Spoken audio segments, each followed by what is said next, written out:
Hi, welcome to SechMusic.com. Today we're going to have a fundamental guitar lesson of the major chords in the first position. By that I mean on the fretboard it'll be frets 1, 2, and 3, maybe 1, 2, 3, 4, and we're going to cover the basic fundamental chords, and there are going to be all the major chords, and we're going to make it really easy. We're going to start with A to G, so that's 7 chords in major, and then we'll come back around with a video with the minor chords, and it's going to be A, B, C, D, E, F, G. 7 chords. If you can do your alphabet from A to G, you can do 7 chords from A to G. It's that simple. So let's get started on it. Enjoy.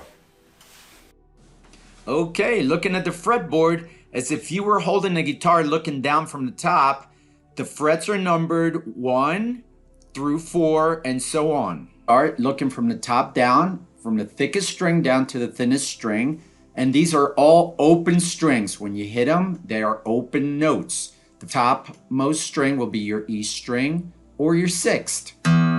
Next is your A or 5th string. Next is your D or 4th string. Next is your G or 3rd string. Next is your B or 2nd string. And finally, your E string or your 1st string. That comprises all of the notes of open tuning when your guitar is properly tuned, of course. I will be covering the tuning of the guitar in a different video. It's essential that it's understood that tuning the guitar properly will give you the success that you need in order for the notes that you're attempting to make with the chords sound correct. The way that we build chords is through our fingers on, it's starting with the first finger, which is your index finger. The second finger is your middle finger. The third finger is your ring finger, and your 4th finger will be your pinky. Those positions will be used to show where to put your fingers on each specific fret so we can build the chords. The R represents a root note. Sometimes it will be an open string, so there will be nothing next to it, and sometimes it'll be next to one of the notes with the fingering shown. The X represents a string that you do not want to play because it will make the chord sound wrong if you play that string while you're attempting to play the chord.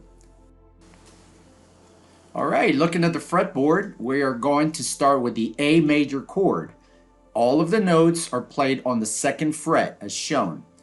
The first finger goes on the 4th string, the second finger goes on the 3rd string, and the third finger goes on the 2nd string. This variation shows that you can play the same chord with just one finger. It's a matter of preference, but the proper way to play the chord is with 3 fingers as shown on the 2nd fret. The R represents the root, which is the note of A, which is an open 5th string. So when you hit your 5th string and you strum down, you're playing an A major chord. Another way to play the A major chord is by using the 2nd, 3rd, and 4th fingers on the 2nd fret. Note that you can slide it down 2 frets to the 4th fret and build your B major chord by putting your 1st finger on the 1st string of the 2nd fret as shown. This is a B major chord. Make sure to play from the 4th string down and do not hit the 6th and 5th strings as the chord will sound dissonant. Okay, another way to play the B major chord is to take your 1st finger and cover all of the strings from the 5th down to the 1st on the 2nd fret, and your 3rd finger, you cover all the strings from the 4th string down to the 1st string on the 4th fret.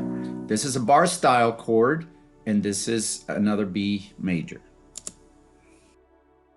Okay, now for the C major chord, the 1st finger on the 1st fret, 2nd string, the 2nd finger on the 4th string of the 2nd fret, and the 3rd finger on the 5th string of the 3rd fret. which is your root note, and you do not want to play the sixth string on the top because then the chord will sound dissonant. Again, here's a quick view of how the C chord is shaped. Okay, moving on to the D chord. The first finger goes on the third string of the second fret, the second finger goes on the first string of the second fret, and the third finger goes on the second string of the third fret. Your root note will be the fourth string open. Again, this is the shape of the D major chord with the fourth string open being the root note. Make sure not to hit the sixth and fifth strings, so the chord will sound dissonant. Okay, moving on to one of the most popular chords, which is the E major chord. The first finger goes on the first fret of the third string. The second finger goes on the fifth string of the second fret, and just below it, the third finger goes on the fourth string of the second fret. All of the notes can be hit because the top and bottom notes are E, so all of the notes are valid to be hit, and there is no need to omit any notes. Another way to play the E major chord is to shape it using the second, third, and fourth fingers as shown.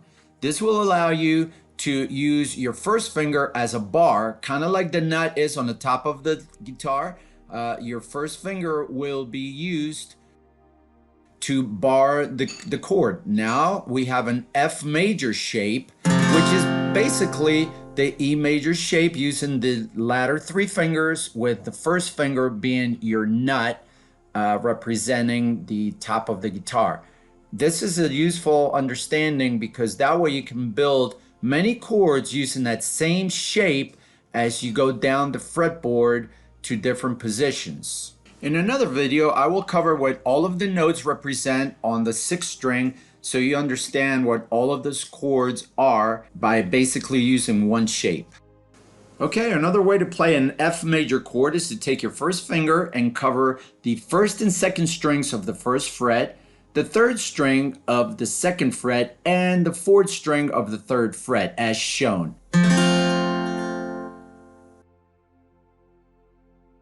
Take note that your first finger needs to cover both the first and second strings, so it's a mini bar, as the first string represents an F note. Okay, now we're going to play the G major chord. First finger, fifth string, second fret. The second finger goes on the sixth string of the third fret, and the fourth finger goes on the sixth string of the third fret, with an option to put the third finger above the pinky on the second string of the third fret. I prefer playing it that way, and hopefully it'll sound a little bit better for you. And this is the G chord. All right, well, thank you for joining me in this short video. We covered a lot of material for all of the major chords. One of the things that's very important is that you should take your time and use the video itself to pause or go back to review the diagrams with the fingering, so you're starting off by making the chords with the proper fingering and the proper positioning.